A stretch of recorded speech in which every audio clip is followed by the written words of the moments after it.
Hey, this is Stacia, and today I'm going to show you the first game of a happy tournament where I actually played the way, I know I can play, and I took all three games. Yay, I'm victorious. So that's why the title says victorious, because, we were actually victorious for once. Doesn't happen much, so I don't mind stroking my non existent, self deprecating ego. We're going to go ahead and go for it. So I am going to go off camera though, because guess what? I don't like analyzing chess on camera. You guys already know that. Let's focus on the chess moves, shall we? In game one at Parma, I faced a youngster to me. He might be college age for all I know. But his name is Stahili. Seems like a really nice kid. And I have no clue what his rating is. I mean, somewhere between 1500 and 1800 is my guess. I played him like a year ago when he was like 1550 or something. And so he's probably higher now, right? Because he's young. But, I still don't know his rating. And no, I'm not going to look it up because I literally don't care. So, okay, anyway. He opened with knight to f3. Very flexible move. Probably a good choice against someone like me that knows some opening theory and some tricks and some ideas. So I'm going to be on my own very early here because after d5, he went c4. I call this the Reti opening, going for the Reti gambit with pawn takes pawn. At least that's what I call it. What does the opening book say? It does say Reti opening. Oops. And then it calls this Reti accepted. So ready or not, I want to do Reti accepted. Okay, except I didn't. Because I do think there's some trickery involved with this move. There's some kind of trap they can go for. I can't really recall it right now. I think, okay, we're going to explore. We're going to go exploring for a second, okay? I think if they go e3, because I have an idea in mind. And let's just say that I play knight to f6, okay, and let's say they take, let's say I go here.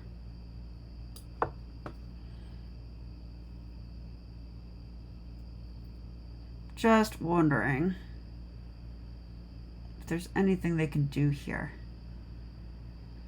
I think the answer is yes. I think the answer is yes. So what I'm wondering is, can they play this move? This looks a bit silly at first, right? Oh, did you forget about the pin? But if I'm not mistaken, that is checkmate. So I looked at a video and I remember literally nothing except this ending pattern. So I tried to make it. I think that's it. So I think that's the one trap that I found in my little search in the Reti. So if they're playing for this, all I have to do is not play bishop g4, which I would not play anyway. That just looks like they called this the bad pin for a reason. If you guys know the opera game, there was something called the bad pin. Bobby Fischer called it that. I respect Bobby Fischer as a chess player. So that's the bad pin. So the opera game, okay, I'm going to go down rabbit holes today. I'm just in that kind of mood. But in the opera game, it went e4, e5, knight f3, and d6. And after d4, Bobby Fischer called this move the bad pin. And it's kind of the same type of thing, but, more if you played here. And the idea is that if you take back, they're going to trade queens and just play like here and win the pawn. There's no pin to speak of now. The bishop's attacked. We're threatening a fork. Black's going to have no choice but to retreat. I don't think this position is anything special. I mean, but it is better for white, I would think. So let's check with the engine. Oh, it actually is special. It's plus 2.5. It is winning for white. Now, was bishop e6 the best? It was. Okay. All right, so I'm going to not be using the engine on my game very much today because my coach told me not to. But he did say I can use the opening book. And if I go exploring, I think that's okay as well to check with the engine. So anyway, I was doing that for my benefit more than yours to know that ready trap, because what I'd really like to do is take here. I didn't this game, okay? I played pawn to e6. I think it's an okay move, but it's not a move that I want to play long term. I'm not one to block in my bishop unless I have a setup in mind, and I did not here. I just didn't like the look of c6. I just really didn't want to do, like, I don't know, take, and here, and I don't know, I'm sure it's fine, but I wasn't in the mood for this, because if I try like bishop f5, there's queen b3, and they're gonna put a lot of pressure on my queen side, and I just didn't want to go into that without studying it. So that's, you know, I guess that's how I am. So after c4, I went e6. Just to explore a little bit of this new option that I would like to play. Hopefully my opponent's not watching the video. Okay, I'll study this more on my own, but I do want to take here. I have a couple ideas, okay. One idea I have is that I'm a Queen's Gambit accepted player. So I like to go into the Queen's Gambit accepted with, you know, this position and takes. And then they might play like e3, and after knight f6, like take the pawn, and then maybe I play e6 here and c5. And as you'll see, this actually happens in game 3. So I'm now in territory that I know and understand, and even though there are positions that can arise that are challenging, at least I kind of have my footing there. In this game, though, after takes, I just felt like, for one, they can throw in this queen a4 check, and I'm not sure what to do here. And I don't want to play like random moves in a rapid game in the opening. I just don't. I feel like I'll just end up using more clock time than I need to. So I want to study it before I do this, but it is my intention. So trying to win their pawn back. Now I looked at this a little bit. Looks like knight c6 is an interesting move, and if they take their pawn back, I mean, I don't think the queen's well placed here. I would probably go e5. Just why not put a pawn in the center? And by the way, I can now attack that queen. And I just have a lot of ideas in this position. I think I'd be happy with this. And if I ask the engine, it says black slightly better, which is actually what I would think too. Because why do we have more center control than them, and why is their queen at c4? So, so I'm happy with that variation. I'd be okay with that. The other thing they could do, though, is after c4 and takes, is they could play the move e3. Now, if they go e3, okay, to recapture the pawn, why can't I then transpose into my Queen's Gambit accepted stuff with like knight to f6? Let's say they take it. Okay, e6. They haven't committed to d4, but even though that could feel annoying at times, I might also be able to take advantage of that, I thought. So, I mean, I would play e6 because I think it's just too necessary here. But at some point, I might be willing to try and take advantage of the fact that d4 isn't in. Not sure when, but I have some ideas, let's put it that way. So after e6, and like, let's say they castle, I could play c5. Let's say d4, you know, and I'm just transposing into my normal lines. I could, bishop e7, I wouldn't even do. I'll probably go a6, knight c3, here, I don't know, stuff like this. I'm transposed now into the Queen's Gambit accepted fully. So yeah, the desirable move, and I will tell my coach about this tomorrow, and he'll probably show me some really cool ideas I wouldn't come up with on my own. But what I'd like to do is take this. That's what I'd like to do. In this game, though, I went e6. And as you'll see, I do have an issue. Like the first game of a tournament, I do, especially if I am thrown off early, I have this tendency to play like super passive and not like myself at all. It's like I'm reverting back to my chess player self from 9 years ago when I was 1100 and I only played d4 and I was terrified to lose a single pawn. Now I sacrifice a pawn every game or more. But anyway, So as you'll see, this opening, he went b3, and I mean, I was just like, yeah, I know nothing. I don't know what setup I want. I'm seeing ghosts everywhere because I'm seeing this Fanchetto and I'm seeing this French Cheeto, and I'm seeing like, I don't know what to do against this. Like, what's my setup? Like, if he goes g3, am I gonna? I really wanted to do this, but I saw too many ghosts, and I wasn't calculating anything concrete. I just was too scared to play what the natural moves would be for some reason. So I need to stop that. I went knight to f6. I think this move's fine. Bishop e2, bishop e7. I mean, this is probably okay, but already bishop e7 is some kind of concession. I mean, the bishop, the best square for the bishop is c5. Okay, they will go d4. Okay, I get that one. So maybe we don't go there. But what about this? It's provocative. I mean, they could move stuff on the queen side. So maybe I was right to play bishop e7, but maybe this at the very least, right? Like, there's no chance of like this fork coming in. It would take several moves and a lot of cooperation on my part. So probably bishop d6. I'm now going to look at the opening book. Bishop d6 is definitely a move. It has a very slight increase for black, but bishop e7 is the normal move. Okay, that one I do believe, but my moves to come, not so much. Okay, he went g3. Wow, so it's calling this the English opening Agincourt defense.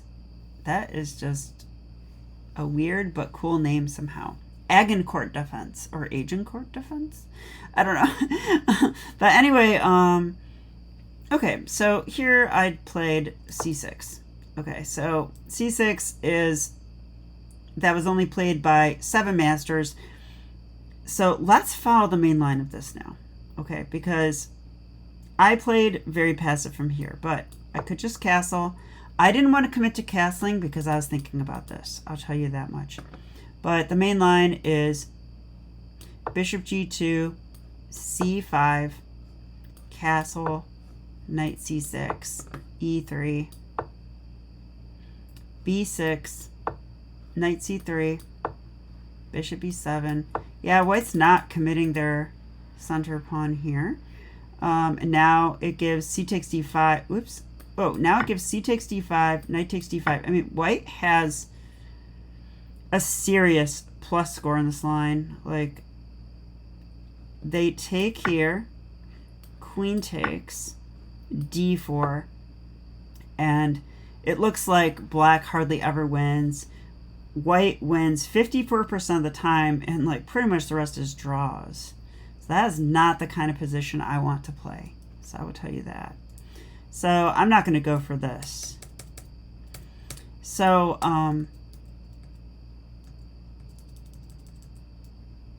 so after b3, we were here. I actually went. It gives. Wow, it gives b5. I thought about b5 during the game, but it does look a little insane. Like b5. I was just like, well, they can't go here, you know. So it's kind of interesting. Like, if they just castle it, maybe I wasted time. I don't know. I would probably go here. It looks like white won the 2 games that are in that line. All right. b5 is just crazy. There's no need for that. I mean, c6 is solid, but it's passive. It's a bit passive. I should play for c5. Here's the thing. All right. Here's my understanding of chess. If your opponent is going to play all hyper modern and not control the center directly, then I think taking the center or fighting for the center is the way to go. So I need to decide if I'm going to go c5, in which case this diagonal could become weak, right? If you imagine them taking, you know, and the pawn's on c5, then this diagonal is kind of open. But another way to play would be to go c6 and get e5 in. But if you're going to play this way, I think you better be pretty sure you're going to get e5. And so as you'll see, I decided to go for e5, but it becomes quite difficult to get it. So we'll see what my coach says about this, or what Kevin Blocker says about it, or Michael Jolson actually, because I don't know. I knew I wasn't playing the best moves, but I thought I was still playing good enough with my idea, and maybe I was wrong. So after c6, bishop g2, castle, castle, knight bd7. Okay, so I have this idea, and then I also got the idea, well, it happens after d4. After d4, okay, now I think that white could have a significant advantage if they can get e4. And so the moves I'm watching out for are moves like queen c2, knight bd2, rook e1, all would support the e4 pawn push. And if white just gets that for nothing with no trouble, then I could get squished and then blown open and then just lose. So I need to, fight back against that idea. So I went here because one of the ideas I really like against the e4 pawn push is to just stick a knight there. Like, just stick a knight in there. Can't go e4 if there's a knight in the way, right? So that was my main idea. So after, but I do want to get e5 as well. So I went queen c7. They went here. Now this is a little unnerving because if they take, I will lose my queen. So if they take, I must take this way or with a knight. So got to keep that in mind. Now I went ahead and stuck my knight in because I'm like, hey, look, that supports e4. They're going to go e4. I don't want that. So I just stuck a knight in there right away. They went there, and now my other knight comes in. So I liked this because it improved my knight, and I likely am not going to French Cheeto. It's fanchetto is the real word, you guys, or fianchetto. Fianchetto is probably the correct way to say it. But fanchetto is what Americans say for the most part. And French Cheeto is what I say in chess kid class. French Cheeto that bishop. Because who doesn't like Cheetos? All right, so anyway, my bishop, though, doesn't want to become a French Cheeto. Those aren't healthy. It's just snack food. And actually, that bishop could become snack food when it's across from this power bishop on g2. So I don't want to do that. So I thought, I'm going to put my bishop here. Maybe I'll go for this or this, and the bishop will become a viable fighter in this army. So takes. He wants to trade. I don't think I should allow that, losing a pawn big time. I definitely thought about f5 in this position, but I just don't really. What I thought he might do is f3, and then blow this open. I'm passive. My bishop is really not a good piece at all. It has nowhere to go at all. I wasn't convinced that I should play like this, or even calculate it, so I didn't. So I just simply took queen takes d2, and now bishop f6.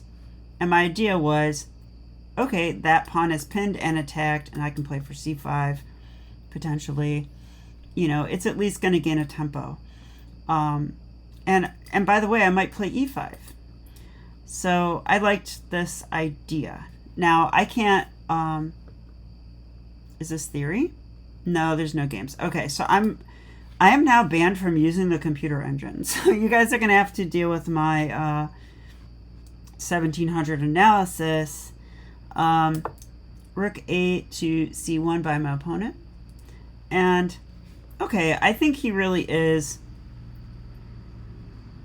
threatening some stuff. What did I think he was threatening here?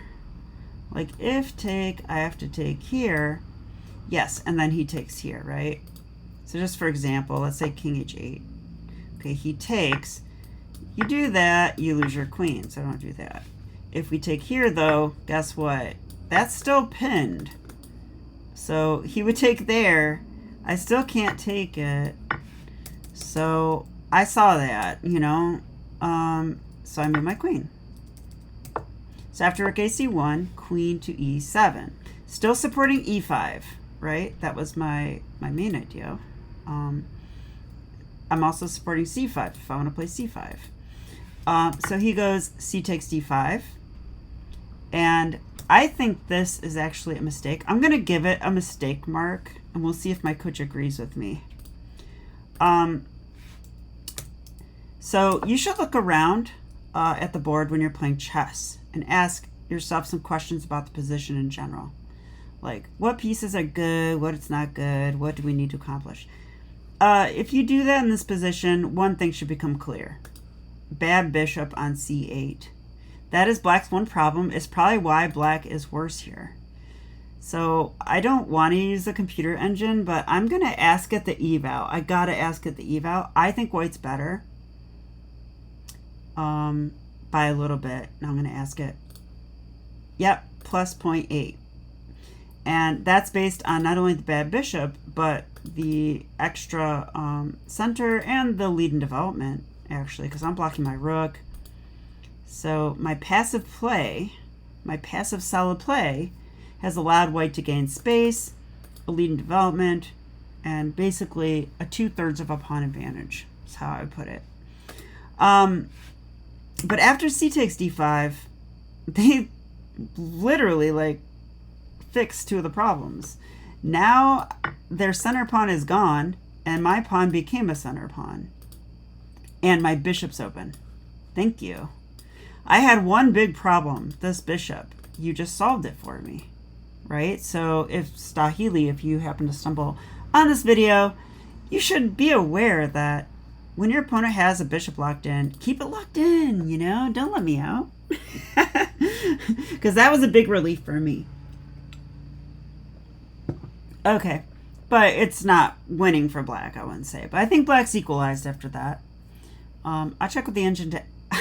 Okay, I keep checking with the engine. Sorry, coach. It says black's slightly better. Okay, I don't know why black's slightly better, but I definitely knew I was equal here.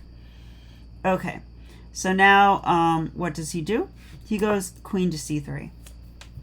I was really curious what he was up to, and kind of scared, because I was not expecting him to take on d5. So I was nervous here. Now this move looks weird because it steps into a pin, pins the pawn, which really makes c5 like a desirable move to go for. So I was thinking about this. I thought if I go c5, you know, and he takes, I win his queen. Yay, that would be cool. Yeah, there's only one problem. After c5, I thought maybe he just goes here. That could be a problem. So c5 undefends this pawn. So I came up with a good idea here. I simply got my bishop out, e3, okay, preventing me from piling up on a backwards pawn, I guess. But I'm not sure what pawn break white's going for. I guess minority attack, as we'll see. But yeah, bishop e4. Because again, if c5, they take, right? So I'm going to stop that. I'm going to stick my bishop here. This is also usually a desirable move because this bishop is the defender of their king. So if we trade it off, it makes their king weaker. Also, my pawns are on the light squares. So that means this guy's the good bishop. He's the bad bishop. So let's trade off our bad bishop. His pawns are on dark squares. Oops. That means... Oh, that's his bad bishop. Oops. Okay, so bad bishop for bad bishop trade. Still desirable for me, though, because I'm blocking the attack on d5 so I can go c5. That was basically the idea. So he goes b4. He's doing some sort of minority attack, but I don't know if that's like a real plan here or not. I was definitely suspicious during the game. So, you know, you don't got to ask me twice to trade that, so I took it. The main reason I did it is that was my bad bishop, but also because now I have this extra option of check. And if you ever played f3, I was thinking of like queen g6, h5, you know, h4. And I feel like that will at least apply pressure on the king side. I don't know if it will do more than that, but it seems like a way to play to me. So rook A to C8 was my choice here, because he did stop my C5 idea. And now I'm across from the queen. So he goes B5. Okay.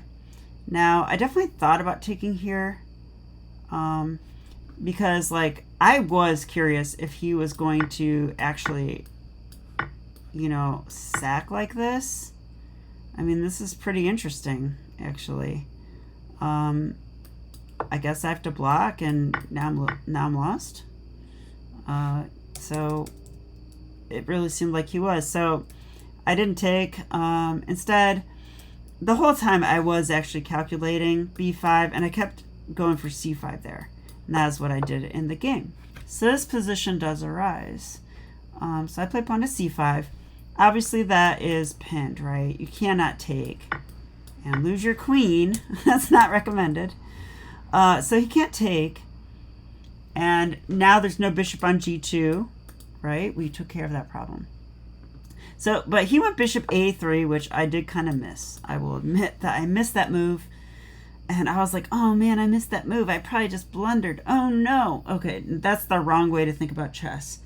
Chess is like, hey, I missed a move. You know, let's solve the problem. That's all. Like, what does that move do? And what do I have to do to solve the problem? Here's what we have to do. We have to probably get our queen out of danger. But, what else? This is also attacked 3 times, right? Actually, 4 times. But not really, because that's pinned. So it's attacked 3 times. So that is what I figured out. I'm like, well, I think the best thing I could do here is simply defend it. It also shuts down the bishop. So I did that. And then I thought he should move his queen, and he did. He went queen to B3. Okay, queen to B3 is very logical. It attacks my pawn on D5. All right, so I was a little nervous here because what I wanted to do, I'm trying to remember, but I had a good idea here. Yeah, I remember what I wanted to do. I wanted to go rook E8 and then like check. And then when he moves back, if he goes F3, I play differently because that's a new weakness. Oh yeah, if he goes F3, I take that. That was what I was trying to set up. So I wanted my rook on E8 really badly so that I could threaten to go, you know, check, and let's say there, and then take, and then I win that, right? So that would be cool. The problem is I don't have time for any of that because if I go check right now, maybe he goes F3. If he goes F3 right now, I cannot take. I cannot take there. And if I retreat, he will take that. So I can't play the move I wanted to do. And if I do this, I think it's too slow, right? He probably just like takes here. And now he's threatening to do this and open up on my queen. And you could also just take that. So there's just no time for anything. So I had to play this move. It's kind of just needed, I thought.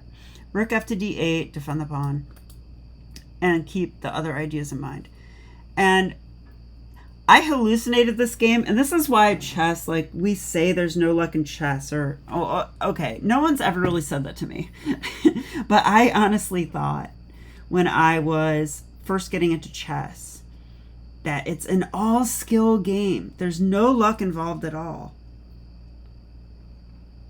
Chess is... Sorry, I misjoked.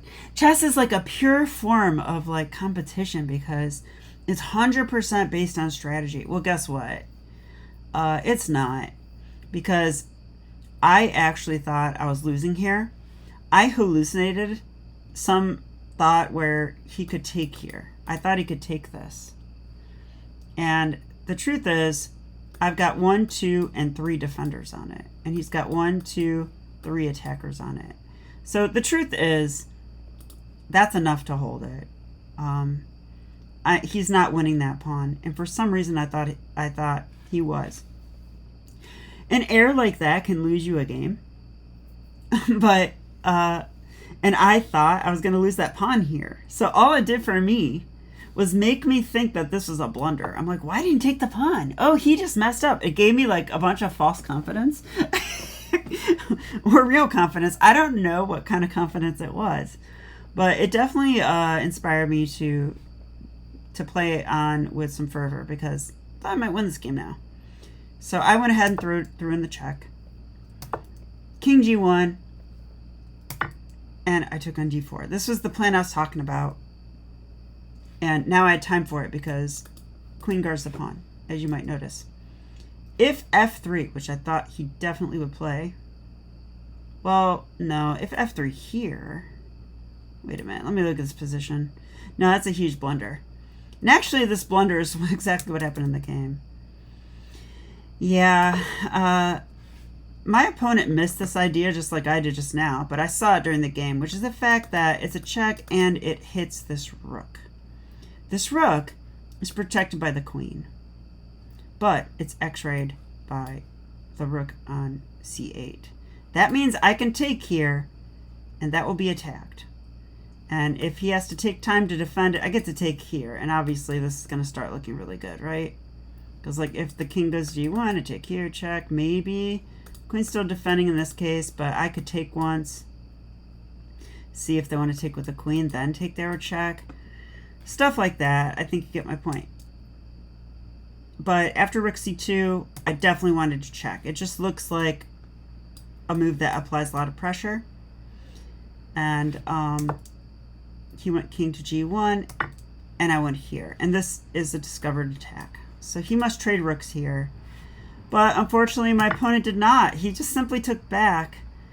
And I think he was expecting this move, and he probably had ideas for that. And then when I think he realized his mistake right away. I could just tell by the look in his face. And then when I took this, he's just like, yeah. And he played a couple more moves, but it was kind of silly, and he just simply resigned at that point. So, yeah, I mean, they say there's no luck in chess, but I don't know what else to call this game. I just did not play a good game here. I mean, I like to recap, right? I played very passive in the opening. I'm probably just worse here, especially if white plays well. D4 was a good move, and I think he could... I'm in danger of being worse. You know, I've got to play better than this. So I went for this idea. I'm still in danger of being worse here. And bishop f6. He starts playing weird around here. Oops, why did I give that a question mark? I don't think I meant to. I meant to give this the question mark. It's not the computer question mark. This is the question mark I intended. Yeah, releasing my bishop. I mean, that was lucky. Could have left my bishop trapped. And then this whole fight down the c file or whatever. I ended up just kind of playing normal, and my opponent like blundered. That's all that really happened this game. So that was definitely not a game that made me feel good about my chess, but getting the result was like, well, if I played badly and I got that result, that's good. You know, let's take that and go on to the next one. So I'll be back with game 2. I'll see you then. Okay, bye.